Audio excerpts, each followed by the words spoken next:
He was chairman of the molecular immunology program at the Abraham Institute, and before that he was at the Imperial Cancer Research Lab in London, which are now called Cancer Research UK, many of us will know that. Before that, I'm going backwards in time, he spent 15 years abroad developing... before he came to the Friday, he was chairman of the molecular immunology program at the Abraham Institute, and before that he was at the Imperial Cancer Research Lab in London, which are now called Cancer Research UK, many of us will know that. Before that, I'm going backwards in time, he spent 15 years abroad developing university departments, the latest of which was in Beirut, where he was setting up a program for the National Unit of Human Genetics there. And he told me that he wrote his first book on science religion, or one of his first big books there, Matrix, mostly sitting in the corridor inside and well away from the windows. If you go to his house, you'll find a little saucer on his mantelpiece full of bits of shrapnel that actually came through the window. So I suppose we have that to thank for him being able to spend time writing a book on science religion, which has been very helpful to many of us. Then finally, if we go back far enough, he got his degree at the other place in Oxford. So it's a great pleasure to have him speak to us tonight. As I say, he hasn't spoken in Cambridge in a public forum like this before, so it's about time he did. And we're very pleased that he's going to give us a review of lectures he gave in Scotland, the gifted lectures, not long ago at the end of last year. So, Dennis, over to you.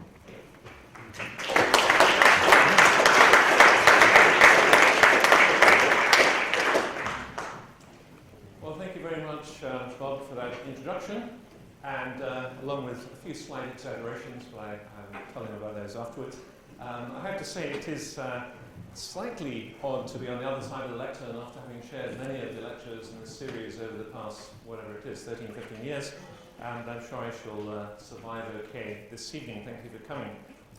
So, as Bob was saying, what I'm going to give you this evening is really a summary, an overview of a whole series of lectures I gave up at St Andrews University. Actually, it was in the beginning part of December. And so in one brief hour, this is going to entail an awful lot of compression. It's going to entail some rapid skating through various specializations, no doubt treading on some specialist toes as we go along. And we're going to be looking, I think, not only at the science itself this evening, but also at some of the ideological packaging, as I call it, that's often used to convey the science in the public domain. So I'm interested both in the science and in its communication this evening. So here's a brief roadmap where we're going to go this evening. I'm going to start off with some reflections on this very stubborn cultural persistence of the nature-nurture dichotomy. This is a dichotomous pairing that's been declared to be dead over and over again over the past decades and keeps appearing again as science is communicated, especially in the public domain.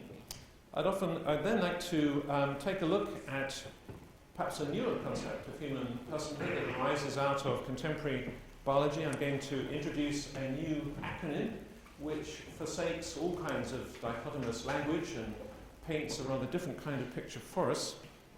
And then we're going to take a brief look at the field of behavioral genetics, its relationship to our topic for this evening, which is really human destiny, if you like. And then finally, I'd like to bring the biological understanding of human personhood into conversation with a very ancient idea in the Judeo-Christian tradition, that of humankind made in the image of God. Before going any further at all, I'd like to also acknowledge the great help of Nell Whiteway, who's a researcher on the staff of the Parent Institute, who has given invaluable assistance in carrying out some very thorough literature surveys on many of the topics we're going to be looking at this evening, so I'd really like to acknowledge her great help.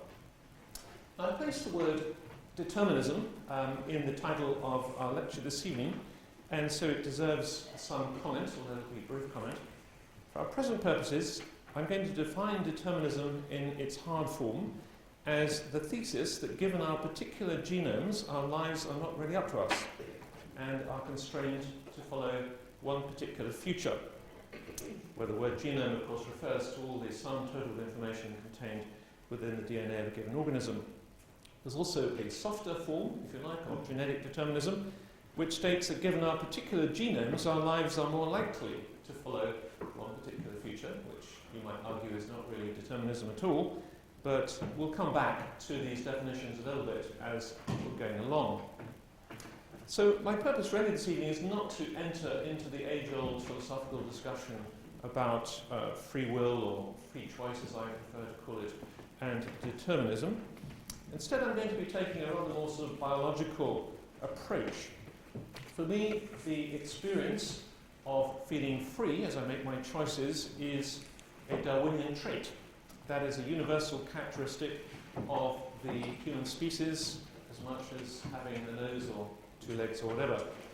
And those who systematically do not have this experience of free choice, or act as if they did not, should be under psychiatric care, for they will be a danger to themselves and possibly to others as well. In other words, the lack of that experience is a mark of pathology.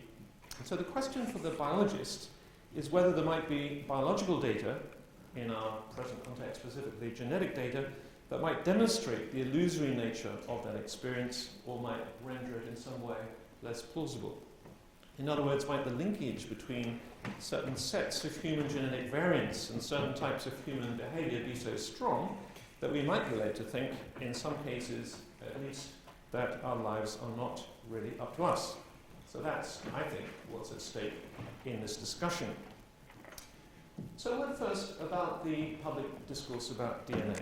One of the striking facts of our cultural life over the past few decades has been the permeation of our language with the discourse of DNA and genetics. And of course the reasons are not that hard to discern. Final draft of the human genome, published in 2004, 99.9% complete, revealing the precise sequence of its 3.2 billion nucleotides or genetic letters. And then, in a further major step forward, another great wave of results arising from the ENCODE project came out last September, the Encyclopedia of DNA Elements, a great wave of 30 different papers, aiming to map all the functional sequences of the human genome. And the main paper in this series starts by emphasizing, and I quote, that the human genome encodes the blueprint of life. And so the genome is often referred to as an instruction manual, giving the impression that the human body is assembled from the manual, much as you might put together a piece of IKEA furniture from the kit supply or something similar.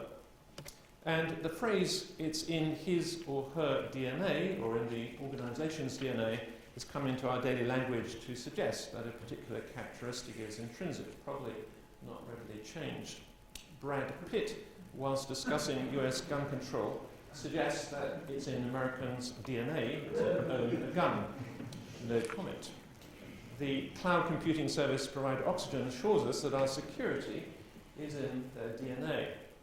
London has apparently had 2,000 years of urban DNA. I haven't a clue what that means. And so goes on, the permeation of daily cultural language with the language of DNA. And I think the situation is not helped by the insistence of some parts of the media to keep reporting the discovery of a gene for this, that, or the other. There are mean genes, gluttony genes, gangster genes, liberal genes, religious genes, even the whimsical suggestion of a geneticism gene that predisposes some people to think that behavior is caused by genes. And where, of course, as biologists at least here know, a gene, although it's difficult to define actually, but basically it's a sequence of DNA that encodes a protein or an RNA or something like that. There is no single gene that encodes any kind of behavior in any living organism. Now, of course, these days everyone knows that genes and environment interact to generate living organisms, such as us. No one seriously thinks that our complex behaviors or our life decisions are determined by our genes, despite this rather famous comment by Jim Watson: we used to think that our fate was in our stars. Now we know in large part that our fate is in our genes. Neither are there any strict environmental determinants left, as far as I know. Everyone knows that we are the product of a complex gene-environment interaction. And therein lies the problem. For I think it's precisely in the use of such dichotomous language that we find a fragmented notion of human personhood in which the reified forces of genes and environment tug in different directions, as if the human personality was some battlefield of competing influences.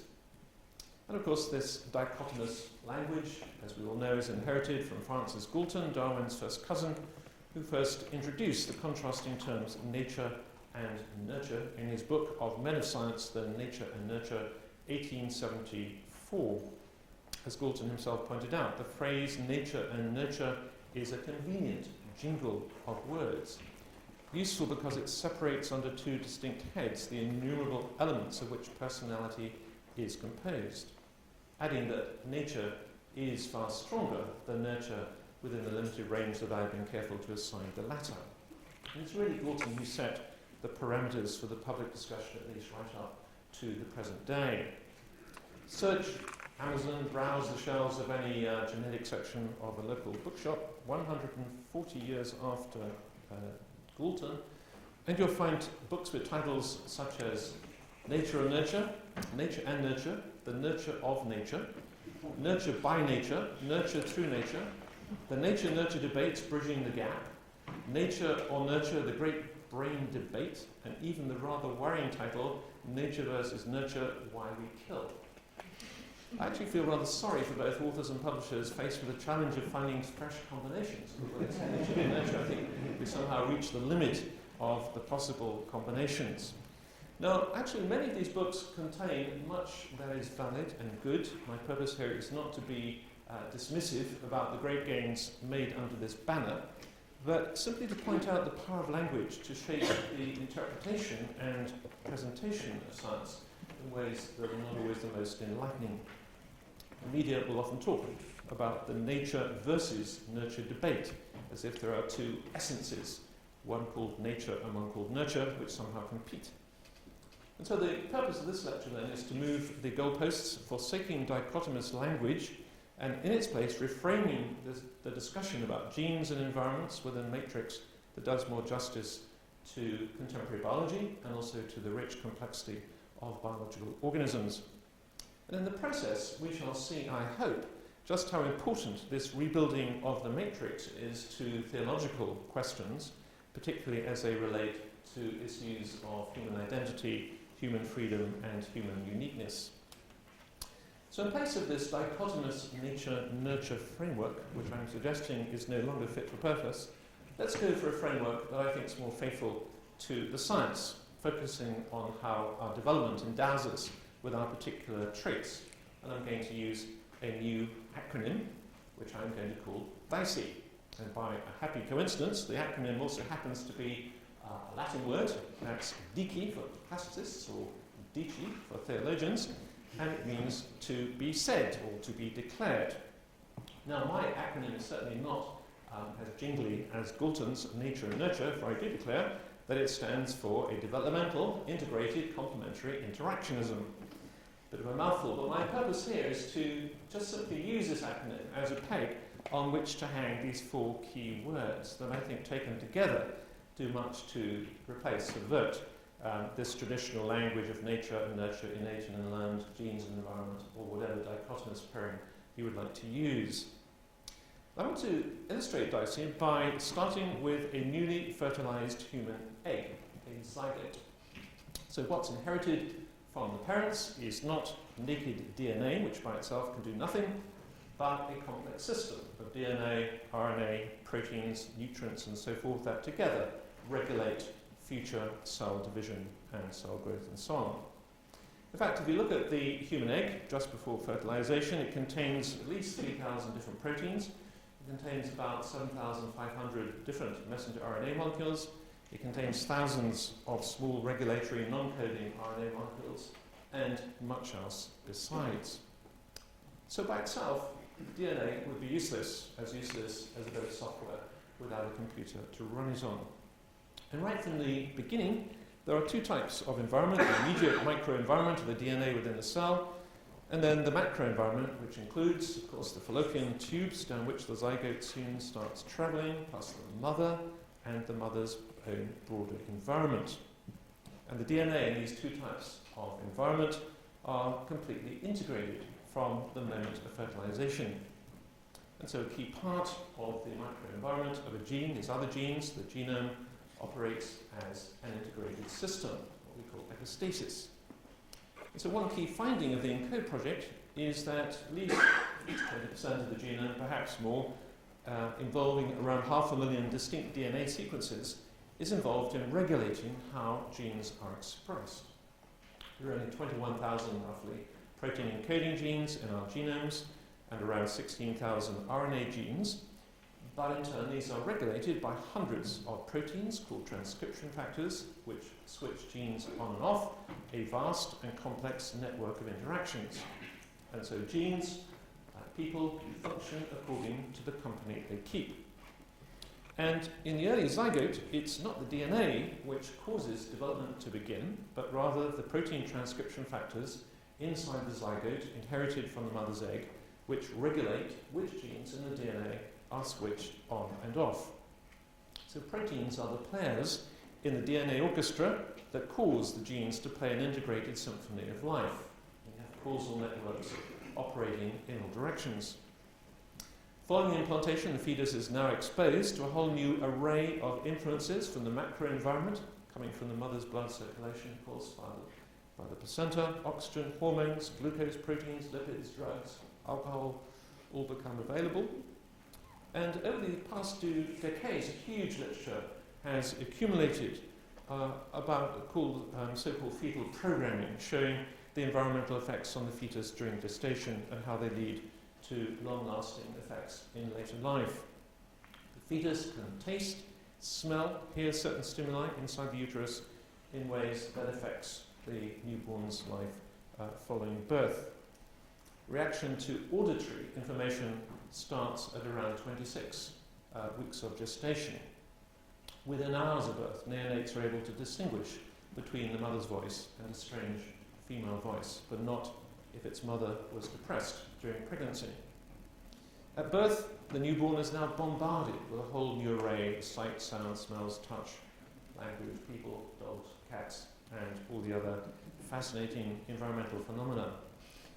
And that's important because the infant brain is not a miniature version of the adult brain, but a self-organizing system that only self-assembles correctly if the right inputs are available at the right time. The adult brain contains around 10 to 11 neurons, but in total twice as many brain cells are generated in the developing fetal brain, with half of these being pruned away during development. Fetal brain cells are actually neuroblasts, which are undifferentiated cells that have yet to mature into proper neurons. And so in the newborn, synaptic connections are sparse, axons are not even myelinated, and it's the experiences of the growing baby that then help shape the structure and synaptic architecture of the developing brain. And this shows the striking increase in synaptic network density in the newborn from at birth up to 24 months old. So the average weight of the human brain triples during the first year of life from about 300 grams to 900 grams due to the growth and number of synaptic connections, the size of dendrites, the axon bundles, and myelination, all involved in a massive burst of growth during that first early critical period of life. And these critical periods are those periods at which sensory inputs are absolutely essential if there is to be normal development of the growing brain. If the baby is blind from birth, then the visual cortex doesn't develop normally and permanent visual impairment can occur. Children born with congenital cataracts in both eyes have large permanent deficits in motion processing, whereas children who develop cataracts from 6 to 12 months have no such deficit. So the brain displays considerable plasticity during development. It's the wider environment that interacts with the growing child to help construct the functioning brain. If we now continue along our developmental trajectory into adulthood, the integrated interactionism between genes, microenvironments, and macroenvironments becomes even more striking. The growing individual makes key lifestyle choices about their diet, their exercise, levels of stress, alcohol intake, smoking, clean environment or polluted environment, drug taking or not, choice of friends, lonely environments, social environments, and so forth and so on. And all of these, and many more, feed back to affect the epigenome, the epigenetic modifications of the individual's DNA that regulate the expression profile of their genes. Epigenetics refers to those heritable chemical modifications which switch genes on or off, including the chemical markers on the DNA itself, thereby regulating gene expression. So heritability in this context simply refers to the transmission of information from parent cells to daughter cells during replication, or it can refer to inheritance across generations. If genetics provides the hardware of inheritance, then epigenetics provides the software. Epigenetic regulation provides these key communication pathways whereby the microenvironments and the macroenvironments can communicate to the genome. And so epigenetic modifications can even modify the alternative splicing of genes, and so change not just gene expression, but the actual repertoire of proteins that each gene encodes. In fact, it turns out that each human sperm and egg appears to be epigenetically unique, displaying far more epigenetic variation than genetic variation. Cloned animals are epigenetically and therefore phenotypically different, even though their genomes are identical at the DNA sequence level, which of course can help us to perhaps understand some of those fascinating differences between identical twins. Furthermore, environmentally induced epigenetic changes can be transmitted across many generations in plants and animals, and in humans across at least one, possibly more, generations. And so the implications for our present topic are very significant. The way we choose to live epigenetically modifies our genomes in ways that change not only us, but potentially also our children, and perhaps also our children's children, a sobering thought. So, dicey, in this brief overview, we have seen how development of the organism is the key, an ongoing process that continues until death. Development never stops until then. The components of the system are tightly integrated, and there's a continual interaction between all the various components of the genomic system, microenvironments and macroenvironments. Many complementary processes are happening in parallel, subverting the language of linear causal relationships. And so the dicey concept simply bypasses the dichotomous language of nature and nurture. The goalposts have been moved. There are no two separate reified entities that interact with each other. They don't exist.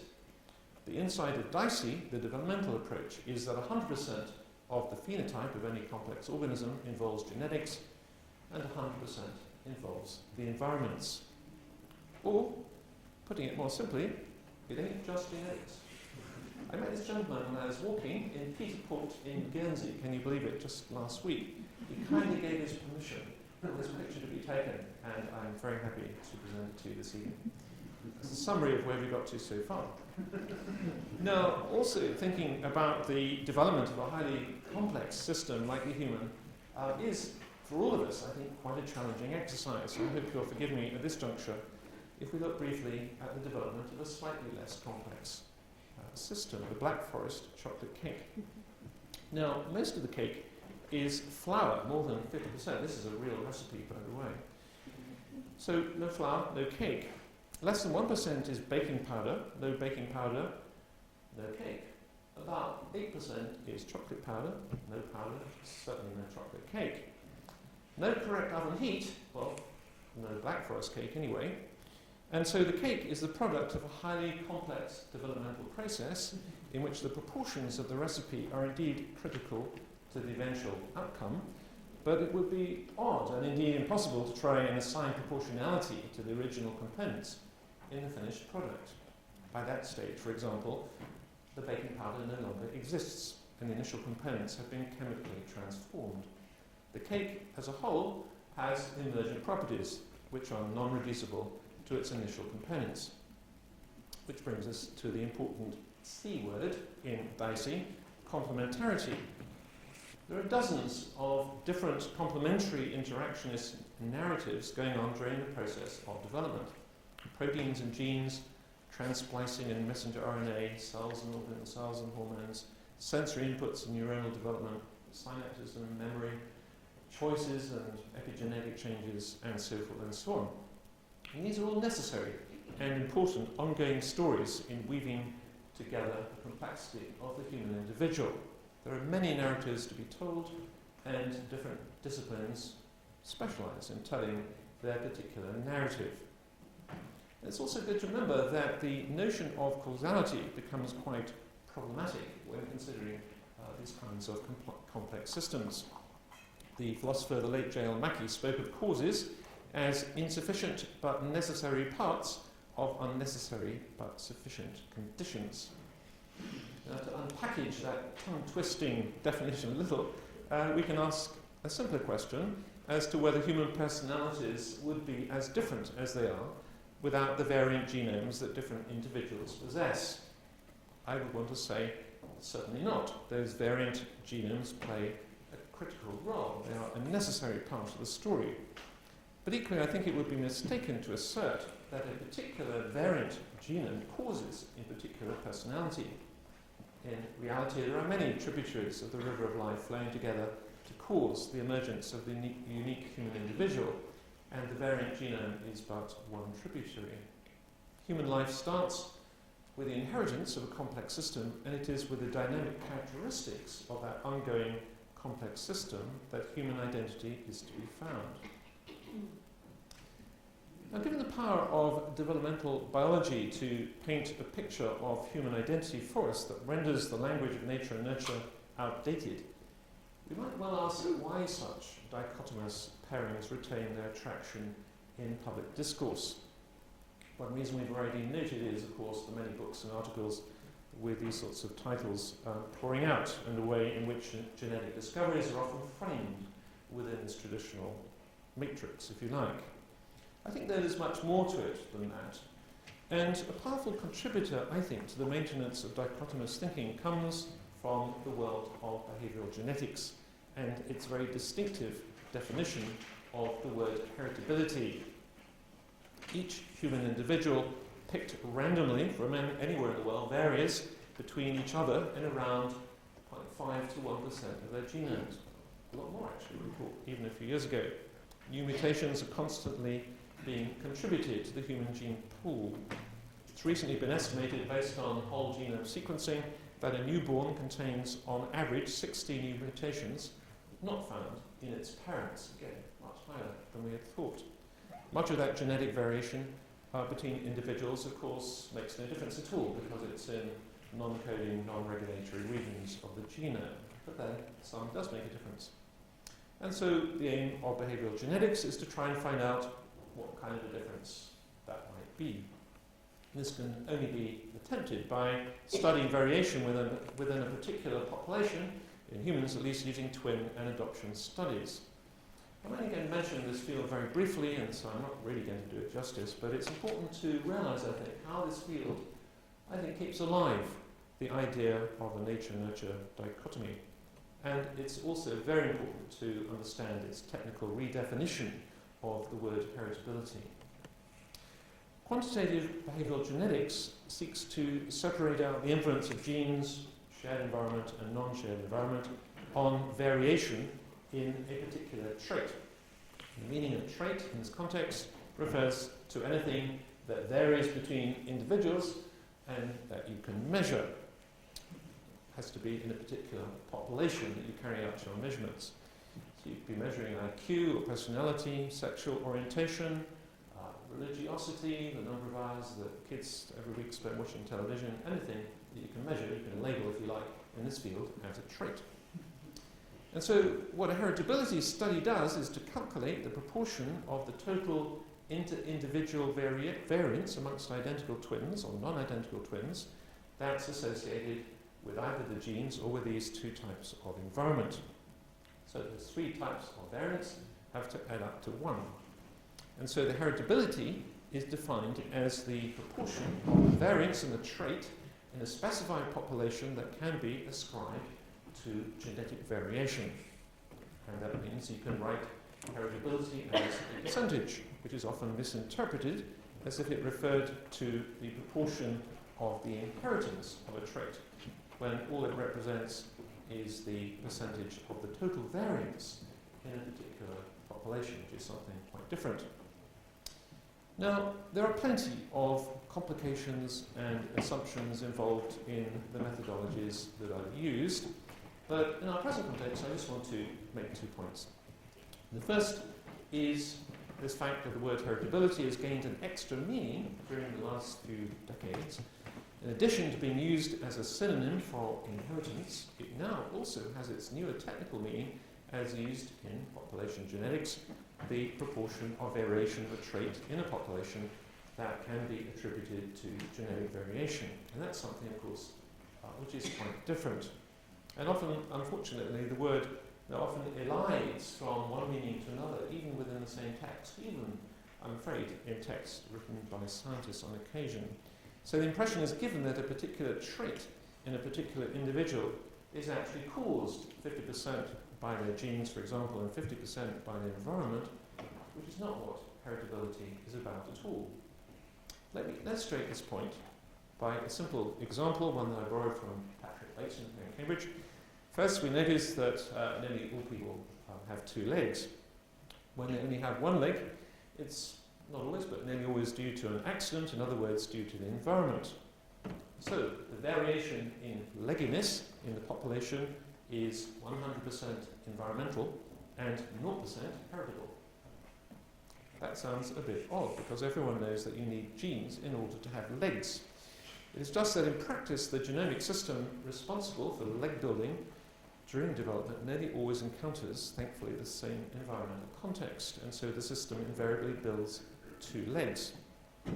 Likewise, the heritability of having a brain is 0, because there is no variation in a population in this particular trait, as far as I know anyway. So we note that heritability tells us nothing about the complex interplay of components that we were thinking about in the context of the Dicey model that, as a matter of fact, lead to the development of traits. The second point to note about heritability is that its very method of calculation perpetuates the dichotomous linguistic distinction between genes and environment, nature and nurture, which is of no help for addressing questions of genetic destiny. I don't think it's not the fault of people in the field, it's the fault of the communication of the science. Once mathematical values are assigned to 3 different proportions of variation that taken together are said to add up to 1, then it is inevitable, I think, that those proportions will come to be seen as reified entities that in some sense interact or compete in generating something. In reality, correlations between variance in a population cannot play that kind of role, but the perception generated in the media reports of heritability values is often along such lines. So how then are we going to address the question of genetic determinism? Determinism refers to individuals and their choices, not to populations. Hard genetic determinism belongs to medical genetics, where a particular pathology does indeed often entail constraint, sadly, to a particular future. But as far as soft determinism is concerned, it's the burgeoning field of behavioral molecular genetics which is most relevant, either through genome-wide association studies or through tracking molecular pathways that are thought to be involved in particular behaviors. Variant genes are identified that correlate with particular human traits. Let's look at one specific example which I think will illustrate some of the challenges involved in this approach. In 2010, a paper was published in the journal Nature describing a Finnish population in which a particular gene variant was found to correlate at greater than chance in a population of prisoners characterized by severely increased impulsivity. And even the generally restrained journal Nature gave the news item reporting these results the headline, "A Gene for Impulsivity," a phrase I have to say carefully avoided by the authors of the study itself, for it goes without saying, there is no gene for impulsivity. But unfortunately, once those inaccurate phrases are used in the scientific literature, one cannot then really blame the media and the blogosphere for their own headlines on such reports, including the violent gene, genetic mutation found only in Finnish men that makes them fight. I do apologise to any offence. Impulsive, it may be a genetic mutation, question mark. Scientists discover gene that triggers anger, violence. Triggers violent anger, sorry. Drunken rage could be in your gene. That's how you get the picture. Note that the deterministic language is used here. Here's a single mutant gene as a powerful causative agent triggering violent behaviour in men over which apparently they have no control. So the reality then, it's a lot more mundane. The investigators discovered a novel mutation, and we're just going to call it Q20, in which a change is introduced into the stop codon of the gene encoding one of the 15 serotonin receptors found in the human brain, resulting in a very low receptor level. Serotonin is just a neurotransmitter found in the brain. The novel mutation was discovered in 17 out of 228 cognitively normal, albeit violent individuals displaying high impulsivity, compared to its presence in 7 out of 295 normal controls. In other words, there was a threefold higher tendency for the mutant Q20 to be found in those scoring higher on impulsivity than in those who were average with regard to this trait. So, what are we to make of that correlation between a mutated gene and a violent subpopulation? We note that out of the total 5.3 million population of Finland, it was estimated in the same paper that 106,000 individuals are carriers of the same Q20 mutation. That's just 2% of the population.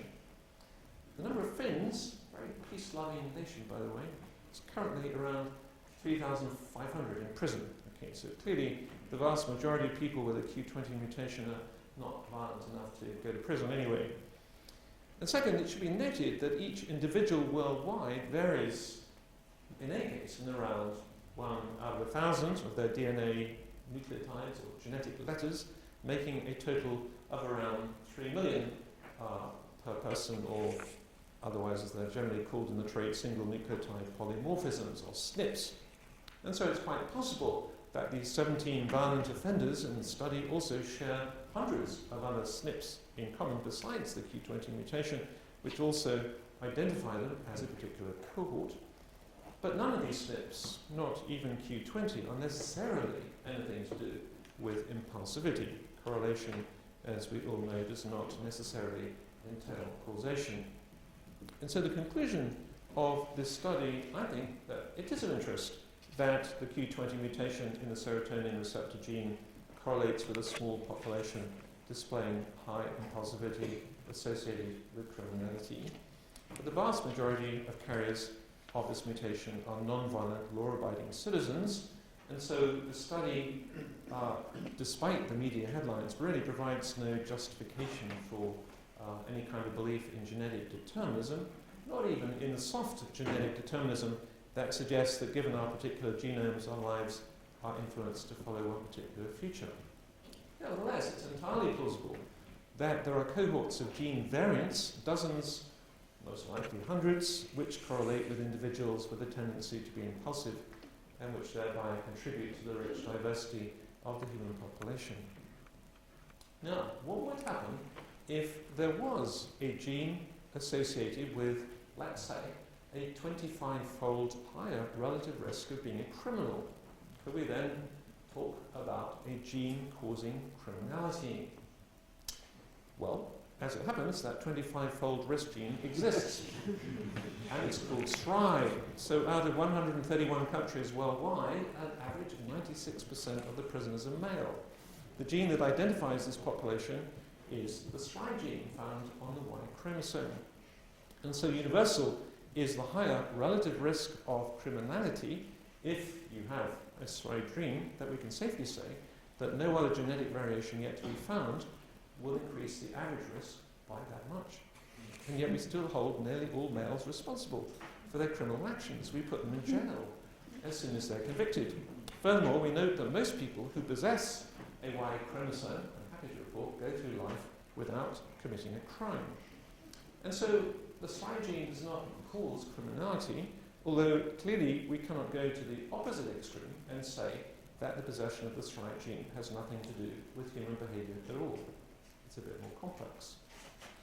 Taking the field of behavioural molecular genetics overall, the picture is emerging of hundreds, probably thousands, of variant genes which, taken together, contribute to the rich diversity of the human population. And the data are entirely consistent with the process of developmental integrated complementary interactionism. Variant genes, variant genomes unique to every person on Earth who has ever lived or whoever will live, are surely intimately involved in the development of those broad swathes of our different personalities, providing the overall contours that guarantee the unique identity of each human individual. And this reflection provides a natural entry, I suggest, into a conversation with theology, in particular the Judeo-Christian understanding of humankind made in the image of God, a powerful idea that has contributed historically to the shaping of moral values, political systems, medical care, education, and the justification of human rights. There has, of course, been a vast amount of reflection on this particular topic. And today, I'd like to start by thinking as to how the original readers of the Genesis text might have understood the phrase image of God, and then the relevance of that understanding to the developmental view of human identity that Dicey paints for us. Now, there are only three uses of the image of God language in the early chapters of Genesis, with the first mention of that phrase in that wonderful theological essay, Genesis chapter 1, and then God said, "Let us make Adam, humankind, in our image, in our likeness, and let them rule over the fish of the sea and the birds of the air, over the livestock, over all the earth, and over all the creatures that move along the ground." And so God created Adam in his own image. In the image of God, he created him, male and female. He created them. So the question is, how did the first readers of such a text have understood the idea of humankind being made in God's image? I think an important clue comes from many contemporary texts of the time that talk about the king as being in the divine image of one of the panoply of polytheistic gods that were revered by the surrounding nations, the people of Israel. Here, for example, is a 7th century Assyrian king, Esarhaddon, being addressed by one of his correspondents, the astrologer and court official Adad Shulmusur, as the image of the god Bel, or Marduk. And I quote, "A free man is as the shadow of God, the slave is as the shadow of a free man, but the king, he is like unto the very image of God." And you can find literally hundreds of similar comments in the Egyptian literature, in particular, of the time. So most likely, it's thought, the early readers of Genesis would have first thought of kingship as they encountered this idea of humankind made in the image of God. Humankind created with dignity and worth, clearly short of divinization, but nevertheless called to play a delegated kingly role, male and female alike, in caring for the created order. The kingly and priestly roles previously allocated to the privileged few by a pantheon of gods were now being delegated instead by the one created God to the whole of humanity. If you like, the Imago Dei was being democratized. It was now humankind who were to be the significant players in the arena of earthly life. The mandate to rule underlined their new responsibilities. Now, there are four particular strands in this idea of humankind made in the image of God that I'd like to bring into conversation with genetics. The first is the value and status of each human individual, irrespective of their genetic status. There was a time when the idea of the image of God was perceived much more as a list of characteristics such as rationality, creativity, and so forth that supposedly distinguishes humankind from the rest of the animal kingdom. But that doesn't really get us to the heart of the idea as we see it in Genesis. Instead, we see more the idea of a delegated value and status bestowed by God that exists irrespective of the frailty and transience of human life. So the value and status of humankind is established not by intrinsic capabilities, but by divine decree. And so those whose genetic endowment entails that they suffer some handicap in life, be it physical or mental or both, are as much sharers of the image of God as anyone else. The fact of humankind being made in God's image subverts any move to make distinctions between people based upon their genetic endowment. The second strand that I'd like to draw out in this conversation between genetics and the Imago Dei is the sheer physicality of the Genesis teaching about the image of God, humankind as the embodied self, an idea picked up and expanded throughout the rest of the Old Testament scriptures. Humankind are not spirits nor angels, but those made from dust. In Genesis 2, the Lord God formed Yatsa Adam from the Adama, from the dust of the ground, and breathed into his nostrils the breath of life, and the Adam became a nephesh, a living being.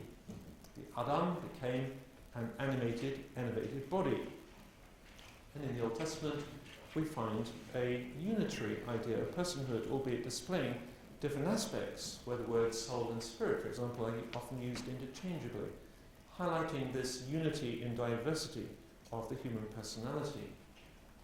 I think this resonates well with Dicey, in which the various components of biological development are completely integrated in an ongoing interactionist process. We don't have bodies, we are our bodies. We are our genomes just as much as we are our epigenomes. We are our brains with their 10 to the 14 synaptic connections. We are the myriad interacting components that integrate their actions during development. Far from being a fragmented tripartite being in Hebrew thought, there is a reveling in the sheer wonder of the physical integration of personhood. The third resonance that we note between the idea of the image of God and our genetic identity is its insistence that involves diversity, male and female he created there. What the theologian Karl Barth claimed as the definitive explanation given by the text itself of the image of God.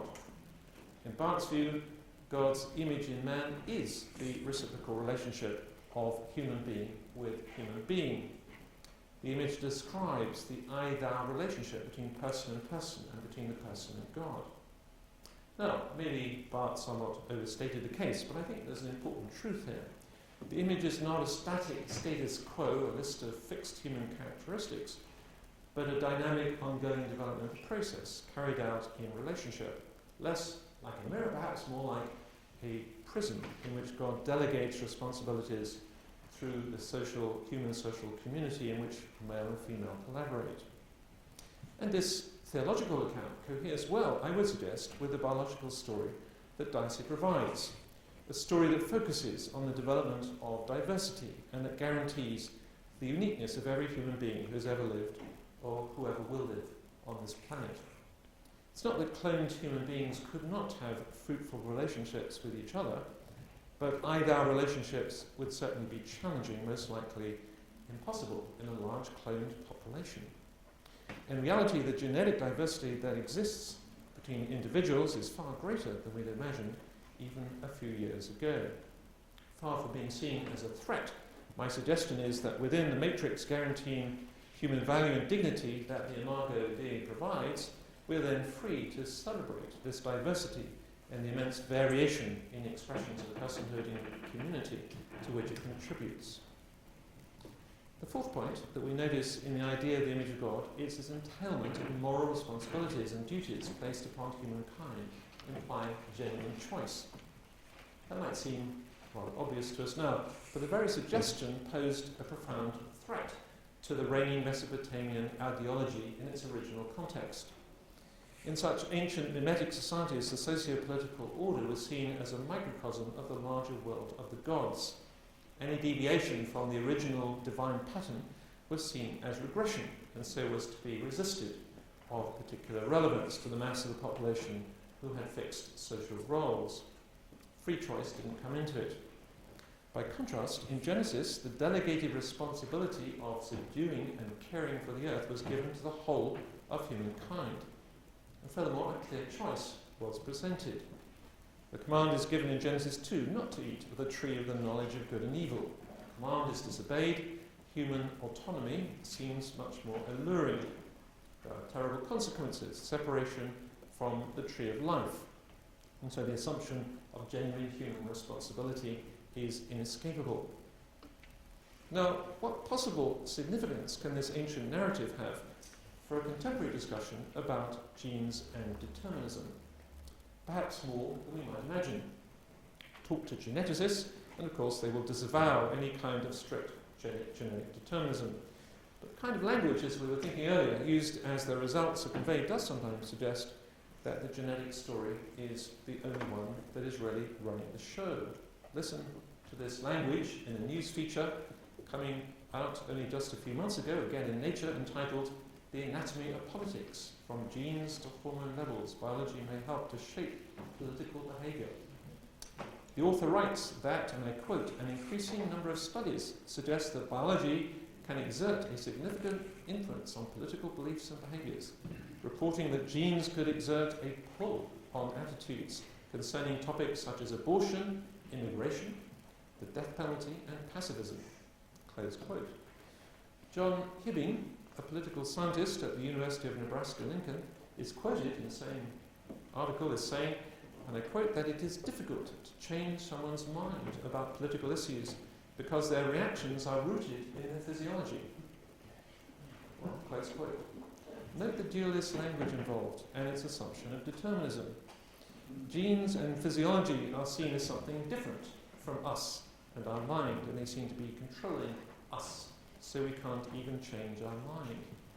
I think there's a certain irony in the reflection, therefore, that at least some contemporary scientists seem to be operating more within the matrix of fate and destiny that characterized the societies of ancient Mesopotamia than within the matrix of freedom inherent in the rival idea of the Imago Dei. Of course, the contemporary matrix derives from a different pantheon of gods than those of the Assyrians and the Babylonians. In the account shaped by biological reductionism, it is reified genomes and reified neuronal networks that supposedly supply the real story of what is going on, but the fatalistic outcome looks rather similar.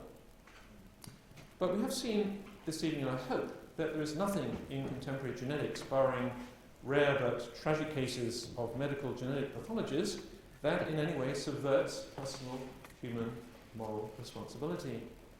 Genes do not, I suggest, influence us, and certainly do not control us, as if our genomes were somehow operating in a separate space, isolated from the rest of personhood. There are no genes for gluttony, nor for impetuosity, nor for crime, nor for religiosity, nor for voting Labour or Conservative or perhaps even UKIP. However, there are people who choose to do or be all of these things, though hopefully not all at the same time. And with that thought, I will close. Thank you.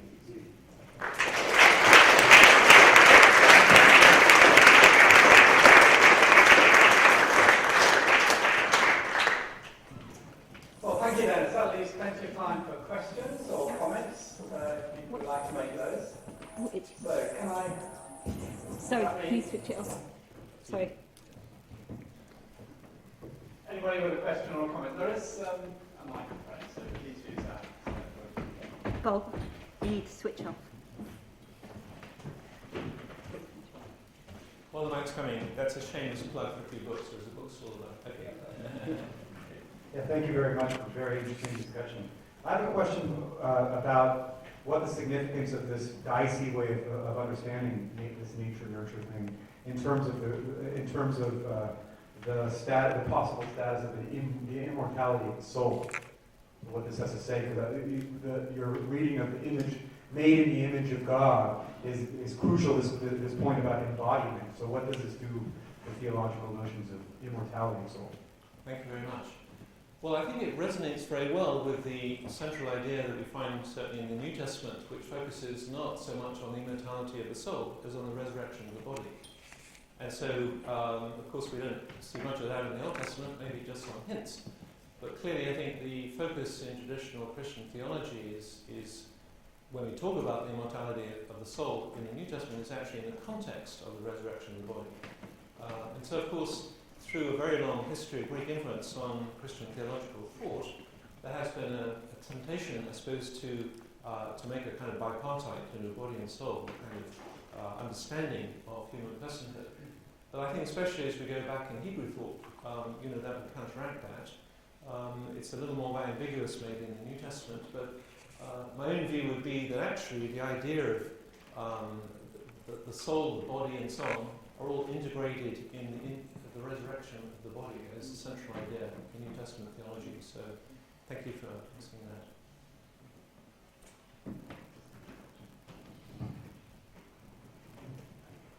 Does that mean that's the end of all thoughts of a gene for altruism in some way? It's been mooted out as a selection advantage for communities and not for individuals. Is there any place for this idea anymore? Yes, there's certainly a place. I mean, clearly there's a huge amount of research at the moment, not least carried out by Martin Novak in collaborating here with Sarah Coakley in the Faculty of Divinity in terms of its theological implications about the evolution of altruism and that you can approach it mathematically. The problem comes, of course, if you try and approach it from the perspective of molecular genetics in humans at least. So you have to you can certainly approach it in very sophisticated ways using the maths, using population genetics, but in terms of, if you like, translating that into specific genes and genetic variants in human populations, that gets more tricky, obviously. On the other hand, as far as studying animal populations are concerned and cooperation in the evolution of animal populations, certainly you can do molecular genetics there. Certainly there's a huge research program on the relationship between genetically varying genomes and cooperation in the animal context. But I don't think we can talk about a gene for altruism. I mean, clearly we're talking about complex genomes and their relationship to cooperation in animal communities. Thank you. I think we're done.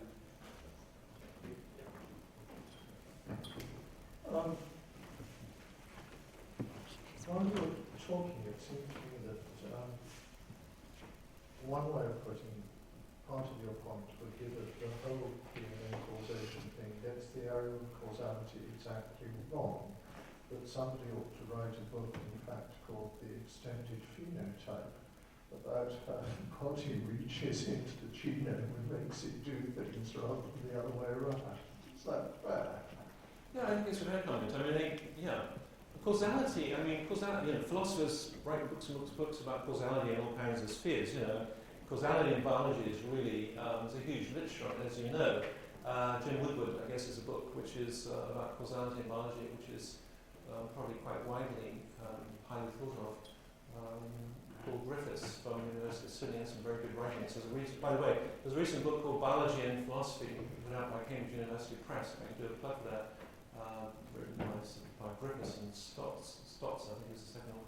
Very good book, which touches on this whole arena of causality. It's a very difficult area, I think, actually, because, of course, when you look at systems, you've got causalities going in all kinds of directions, and then you can ask the sort of question such as, is a particular personality caused by a particular genome? Well, not really, but is the genome necessary but not sufficient for that particular personality? Yes. So it depends, I think, partly how one poses the question.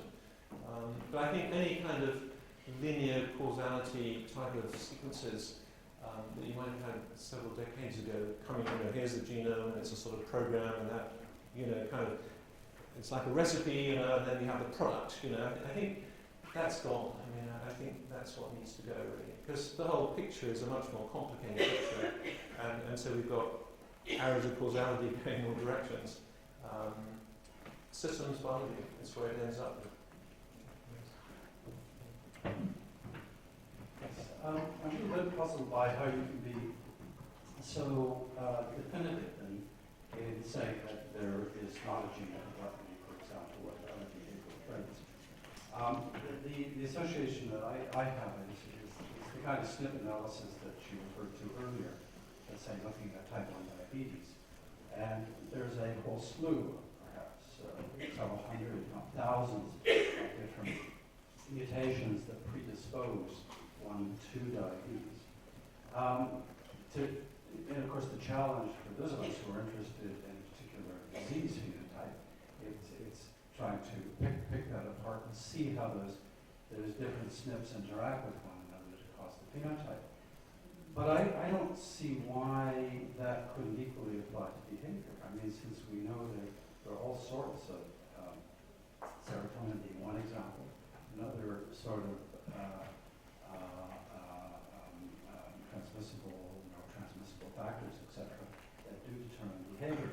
So then one gets to the point, if one assumes that collectively all of these SNPs fit together, it may, in fact, be that at a particular point, there's a certain combination, let's say 70, simplistic, but let's say 70% deleterious or predisposing for a particular kind of behavior like aggression of those. It may get to the point where that actually has a relatively overpowering effect to the point where you could say that that drives the response, let's say, more than the outside influences such as epigenetics. What do you think? Okay, thank you. Yeah, that's right. No, I'm sort of agreeing, I think, with almost all you said. I mean, I think I certainly don't deny that variant genomes are involved in human behavior. Of course, we didn't go into any detail in all the many studies on behavioral genetics and so forth. I was critiquing the idea that there was a gene for, because I think that's a misleading kind of language for precisely the reasons you outlined.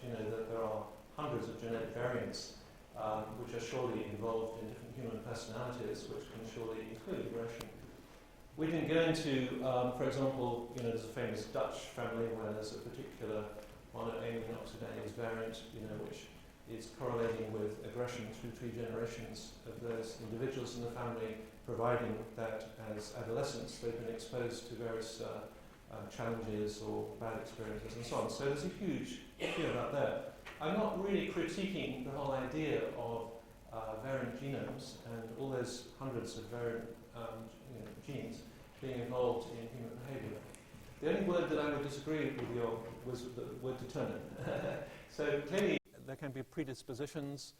If we didn't have predispositions, we wouldn't all have different personalities. I mean, so I'm sort of agreeing with you, but I'm just cautious about the language that is used to surround that. Okay, so I think we're probably in agreement. Any more questions?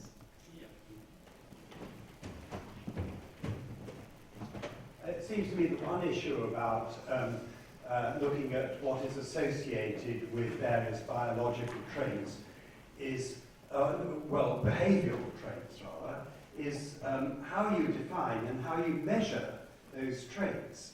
How you actually measure aggressiveness and things like this, because that is another issue that is involved in this sort of area of research, isn't it?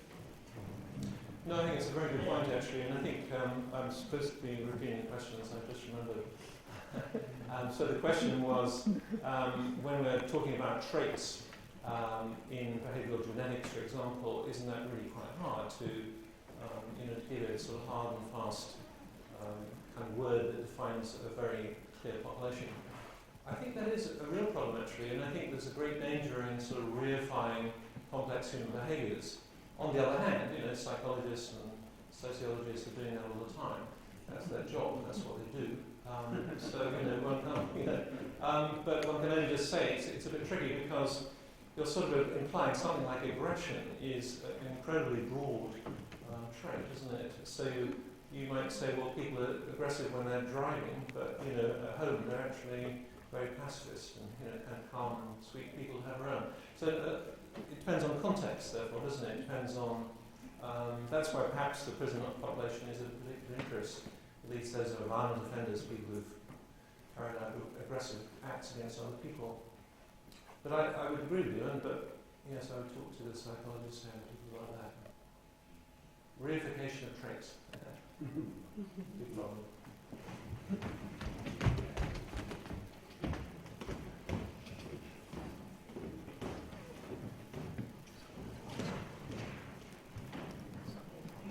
I wonder if you have any thoughts generally on the attractiveness to the general culture in which we're currently living of the idea of a gene for and this sort of determinism. What makes newspapers want to trumpet statistical correlations as determinative causes. Do people want to sort of evade responsibility, and why is this such an attractive idea? No, I think that's a very good question. The question is, why is it such an attractive idea that we talk about the gene for this, that, and the other? Is there something particular in our culture or whatever which makes that particularly attractive? I think there are a number of things there. I think one reason is because it's a simple story for the media. I mean, the media doesn't particularly like, not all the media, we have media people here, so I'm being a little cautious here. But certain parts of the media don't like complicated stories. I mean, if you want to publicise something with a headline, and it's much better to say gene for aggression, all about Finnish men, how it causes them to fight. You have a clear story there which the reader can, I can understand that. If you say, this is very complex, and somebody's discovered a genetic variant which actually is identifying a population of Finnish prison offenders, but actually, it's a lot more complicated than that, and here are all the complex reasons. But you've lost your reader at that time, this is the problem. And so I think there is an attraction in talking about a gene for, and you see it all over the place, more in the American media actually still, despite many decades of public understanding of science and efforts made and so on.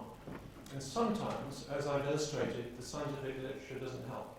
So I think scientists have a real responsibility in the way, obviously, they communicate results in this area, so that the media can't then pick it up and run with it and exaggerate something and make more of it than really there, I think. So that's one reason. It sounds simple. You have a recipe, boom, you put this thing in and then you get something comes out at the other end. That's a simple story. I wonder whether there might not be some dangers in avoiding oversimplifications and talking about these complicated systems of causes. For example, we might want to say that smoking causes cancer, or we might want to say that the way we generate energy is a cause of climate change, or that abuse of children causes certain sorts of pathological behaviours later in life. Now, in each of those cases, it seems to me that the causal chains where we go from one to the other are equally complicated and multifaceted, and there are plenty of exceptions. I wonder whether the oversimplification doesn't capture an important truth, and it might not be the same with genes causing behaviour. Yeah, possibly. I mean, it depends, obviously. Oops, that's thank you. So the question is really whether there isn't a danger in avoiding simplification, because after all, there are many stories in the media, such as global warming and so on, where you want to get across clear causal stories so that people will understand the message and do something about it.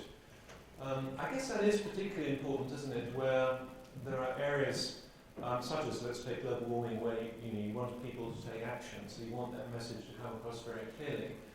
I think there's a slightly different situation with, let's say, behavioural genetics, where if you make an oversimplistic story, very often, history shows us that the political and racist and all other kinds of applications have been awful.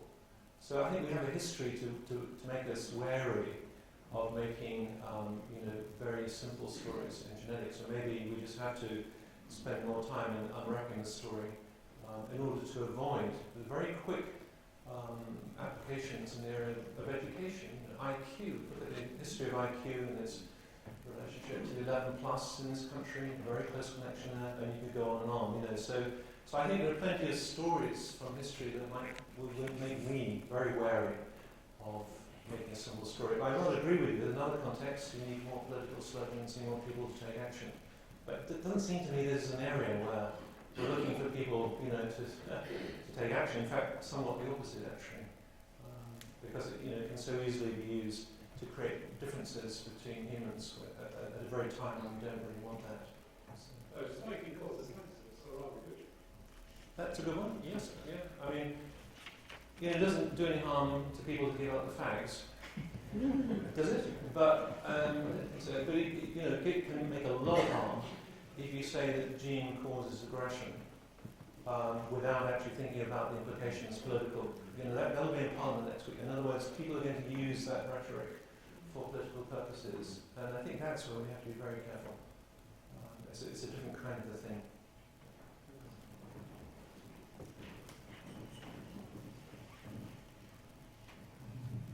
I understand your comment about the press wants simple stories, but why do reputable scientists also seem to be drawn to simple stories like Francis Crick or Daniel Dennett that says all of our hopes and desires and unbeliefs and everything are nothing but our genes and neurons. What about that hard determinism that seems to be pervaded by a number of people who are supposed to be responsible scientists? So the question is about those people who are supposed to be responsible scientists who nevertheless come across with a very hard reductionist kind of story, which in its sense is an oversimplification. I think there might be several things going on there. I mean, one is that people, scientists these days have all been to their media training courses and how to popularize their science and how to communicate to the public. Okay, so that means you're always trying to think about ways of making our science able to be understood by people from many different backgrounds, and that in itself puts a pressure on to simplify. So that's one thing that's going on. I think another thing that's going on is simply the temptation that some scientists have, a minority actually, but which is to think my story is the only one that counts. So I mean, you mentioned Crick here, so our human our desires, and when he quoted from his famous book, all of our desires and our wishes are nothing but our neuronal firings, all that sort of thing. I mean, if you're enthusiastic about your science, there's a temptation to see the world through the lens of your science. And it doesn't matter if it's neuroscience or genetics or whatever you like. And I think that temptation comes in, doesn't it? So you want to make a simple story. My story is the one that really counts. I'm a geneticist. This is the story that's really running the show. And then you want to simplify it. And then you get this rather sort of naive kind of reductionism, I think, creeping in, which is a pity. I don't think most scientists are naive reductionists, but I think often the popularisers of science, unfortunately, it seems to be a natural selection to accumulate naive reductionists. I don't know if that's true. You see it all over the place in the popularisation of science, and that's a pity. Should we take a question here? And then we'll look back. So maybe we'll have 2 more questions, and then we'll break some drinks. Thank you. I'm just trying to think how to frame my question. Even if we move away from the idea that we're a product of our genes, but we're saying we're a product of, or we're the outcome of this complex system, including our genetic background, the environment in its really wide sense, maybe family history, physical factors, so on and so on. Are we not still left with the question at the end of the day, when we're thinking about moral responsibility and free will? All of those things are out of our control. And so where does that leave us when we're thinking about free will and moral responsibility? Are we really as free as we like to think we are? Because that has huge implications for things like the criminal justice system, as well as theological ones. So do you have any thoughts on how we could bring that, what you've been saying, to bear on those questions? So the question then is broadening out the discussion beyond genetics to all the various factors that impact upon our characters, our development, our lives and our decisions. And do they not really threaten the whole reality of what I call free choice rather than free will? Well, of course, at that point, we go to the philosophers, or we can go to the philosophers, and we discover they can't agree. And of course, this is why I carefully try to avoid, until now, the whole philosophical questions. Because in a sense, we were listening somewhere to Peter van Inwagen last summer. He was a talk on free will, who's a professor at Notre Dame University, by the way, and a very smart philosopher. He's written more on this area than many people, and I have great respect for his writings. But what he says at the end of the day, you run through the libertarian position, the deterministic position, the compatibilist, you run through all the general philosophical subsets of thinking in this area, in the area of philosophy, which he does very well, by the way. And then at the end he says, and then he reviews all the problems they have, and they are quite substantial. I mean, every single position you take has substantial, significant problems. And then he says at the end, well, actually, I don't think we've evolved to understand this whole thing. Which I thought was rather interesting. So the philosophers at the end come back to biology, actually. We don't seem to have evolved to really rationally understand, what's going on here. This is one way of looking at it. So this, in a sense, is why I suppose I go the other way around. That's why I deliberately, and probably rather provocatively, said, I think free will, free choice is a Darwinian trait. That's what we experience. I put my hand up. I just decided to do that. I can do it, and so on. We've all had that experience. So it seems to me a more perhaps useful question for a non-philosopher like myself is to think about, well, are there biological bits of data, be they in the neurosciences, be they in genetics, anything you like, or any of the factors that you just mentioned, which actually would significantly undermine that experience, make me think it's illusory, some people think it is illusory, and therefore subvert it in some way. And so, of course, I stick to my little areas of specialization, which happen to be, some of these biological areas. And I think the answer is no, I can't see why. I mean, all you need for the biology is to generate a brain which is sufficiently complex enough so that you have big frontal lobes that you can weigh up the implications that if I do A, B will follow. If I do C, D will follow. You need a wonderfully big machine that will do that for you. I can't see why our brains can't do that. Now, qualia we don't understand at all, obviously. We don't understand how that translates into the experience of free choice. I don't see why. I can't see anything in neurology, nor in genetics or other branches of biology, which tell me, no, that experience is illusory. I mean, it's a very primary experience we all have. I think under strong natural selection, surely, has huge selective advantages, apart from doing evil things, but, it has huge selective advantages in terms of social structures, theory of mind, and many other things. So, strongly under evolutionary pressure, I think, to emerge. And I can't see, I've never seen any particular biological data that tells me, with all your list, why that experience is illusory. Because, for sure we've all been influenced by many things. We've all grown up in a certain environment. Of course our minds are constrained in certain directions, not in others, by our environments, by our genomes and so on. But, at the end of the day, you can decide, unless you have a non-functioning brain.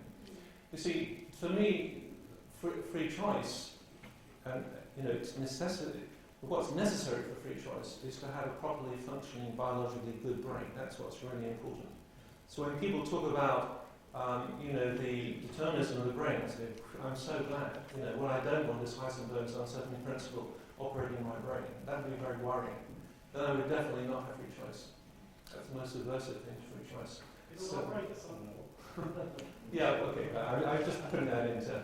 Well, we've just got two more questions, one here and one like that. Thank you for an interesting, wonderful paper. We all laughed at 96% of prisoners being male, but what are we going to do about men, really?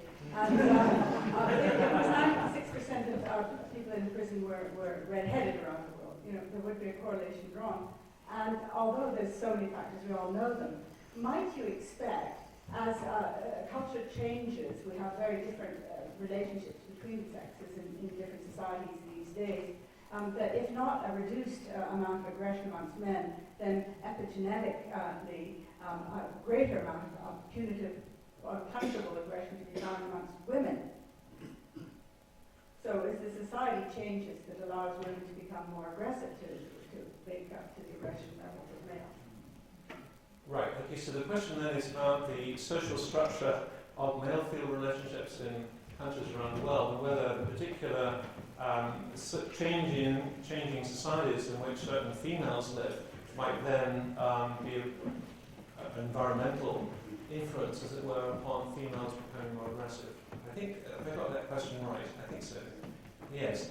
Wow. I don't think I'm much of an expert. Why is about it so much on the male side? And is there anything you can do about epigenetic factors? Okay, is there anything we can say then about epigenetic factors being entailed? I mean, I think that's such a huge question.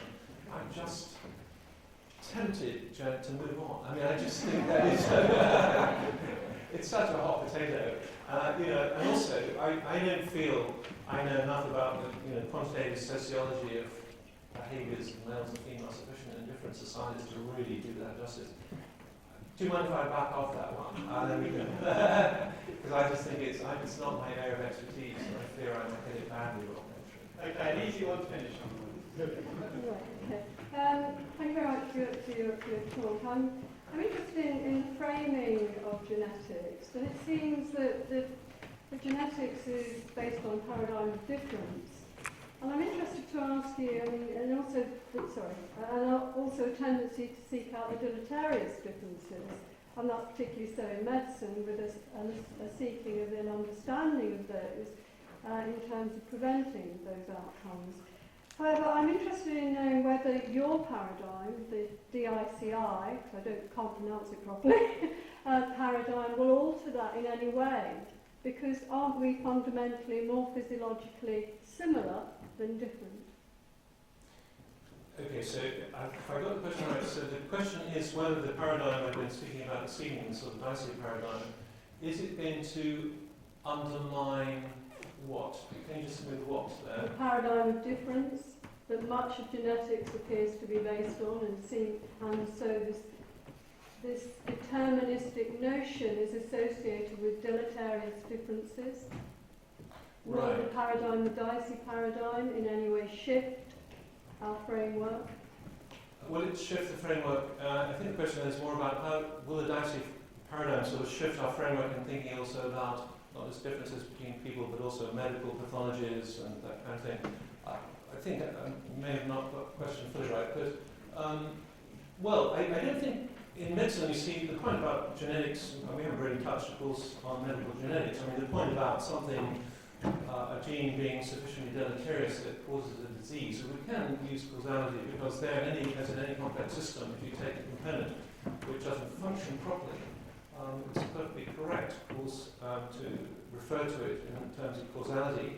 We have a car, we wouldn't talk about a spark plug causing a car to go to Edinburgh because it's a complex system, the whole system's got to operate together.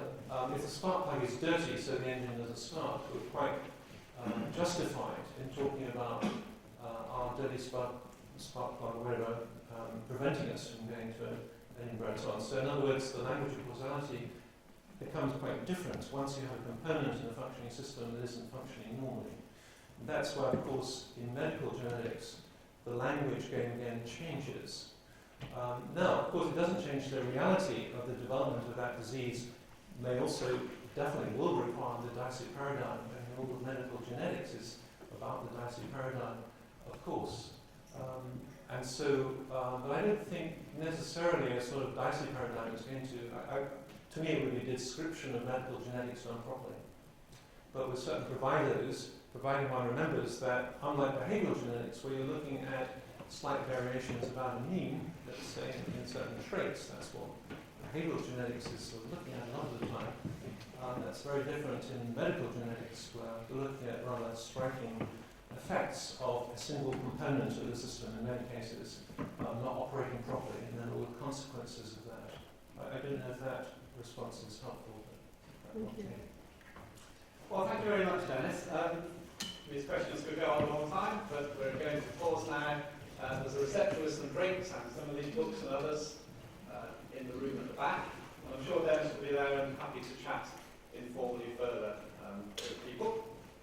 The lecture will be on the website in not so long, and also on the Cambridge University download site. So there's an opportunity to look at it again, or to tell other people who aren't here to look at it. There's a few people I know going to dinner. That's in Christ College now. Dinner will start at 7:45, so we have to leave here 10 minutes or so before that. So it just leaves me to thank Dennis again very much. So let's show our appreciation for his